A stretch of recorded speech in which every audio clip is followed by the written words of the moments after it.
Welcome to Ahar or Diet, selections from The Wheel of Life by Sant Kirpal Singh Ji, Vegetarian, Part 1 of 2.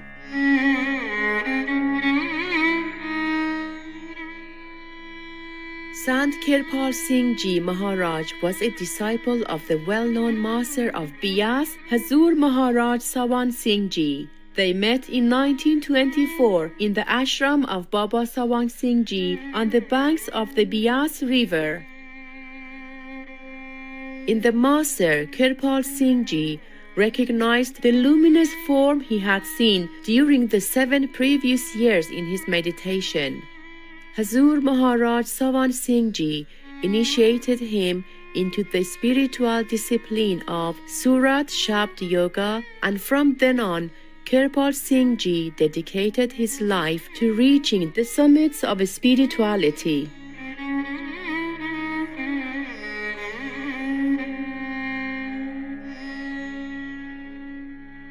Today we present to you excerpts from one of his books, The Wheel of Life. This book explains in detail the theory of karma or action and reaction, the way to escape from the endless cycle of transformation, and how important our diet is to our spiritual pursuit.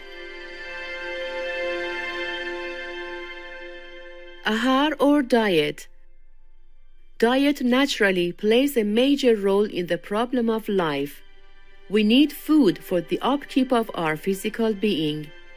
We are compelled by nature to exist in this world as long as our allotted span of life is determined by destiny or karmas do not run out.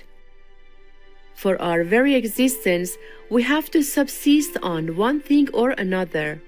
Man is quite helpless in this respect. The law of karma is nature's unseen method of keeping the world in its iron grip so as to keep it peopled and going. It therefore becomes all the more necessary that man should guard against contracting eating habits thoughtlessly, heedlessly, and indiscriminately.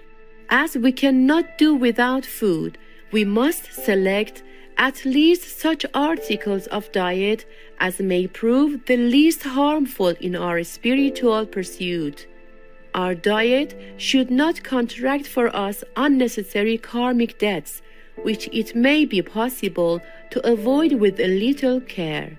With this end in view, let us study nature. Man's diet comes mainly from the earth, that is land, air, and water. We also see that life exists in all that is moving and static.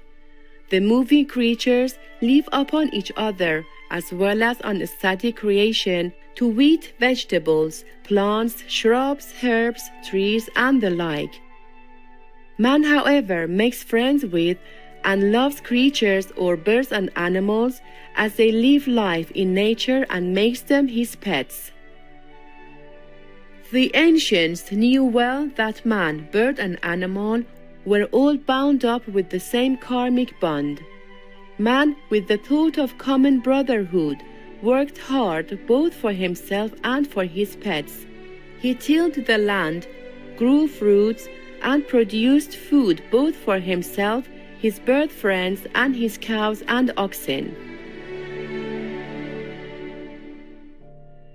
But in course of time he grew ease-loving, with the result that he first preyed upon the animals' milk and then upon their flesh as well. According to the moral, social, and spiritual codes of conduct, one must not interfere with the lives of any animal in God's creation. In India, this standard of living is enunciated as ahimsa, or non-injury to all living creatures.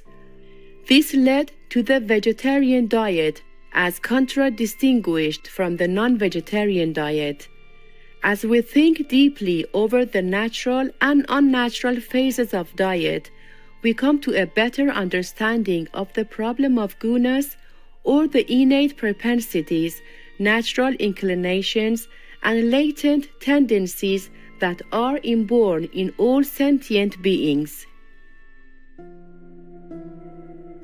Diet must be classified into grains, cereals, vegetables, and fruits, which are classed as Sattvic or Satguni diet, a vegetarian diet that's based on Ayurvedic principles. This diet is pure and produces serenity and equipoise, benefiting sages and seers. The saints and hermits who retired to secluded caves and huts for meditation always preferred potatoes, sweet potatoes, zamikund or artichoke, etc., which grow and develop under the ground. They also took mool and fal. The edible roots of mool also grow underground like radish, turnip, and beet. The fruits provided them with sufficient vitamins and organic salts in their original form to keep them fit for a life of concentration and meditation. Some of the foods naturally grow in abundance, while others are produced with some effort. The grains and cereals were meant for the general public. Sattvic or pure diet of edible roots, potatoes, fruits, etc., prolongs life and cures a number of diseases and ailments. Its utility has come to be realized even by medical science. Nowadays, many medicines are prepared from herbs, fruits, and grains, and these have been found to be very efficacious. Again, all natural curative methods of sunbathing, sea bathing, mud bathing, water bathing, massage, physiotherapy, nature therapy, and chromotherapy are producing wonderful results. The Sattvic foods and simple living are conducive to the development of the highest culture or civilization. We must remember that food is made for man and not man for food. Eat to live and not live to eat should be our maxim in life. By following this course, we create receptivity for higher things in life, ethical and spiritual, leading gradually to self-knowledge and God-knowledge. Tamasic or stupefying diet consists of meat, liquors, garlic, etc., or in fact any other diet, natural or unnatural, stale or fresh. Those who resort to free and uncontrolled eating live to eat and not eat to live. Their aim in life is hedonistic, and their slogan is eat, drink, and be merry. They indulge headlong in what they call the sweet pleasures of life.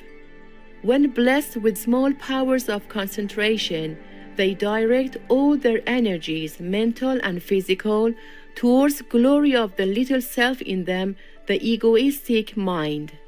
Man is pleased to term this course of action as the higher reaction of civilization. The masters of the highest order strictly prohibit this sort of living to those seeking the knowledge of the spirit in man and the final liberation of the soul from the shackles of mind and matter. Go ahead and make war, so that all the devils in hell will be so happy to roast you after. Loving viewers, we appreciate your company on today's words of wisdom.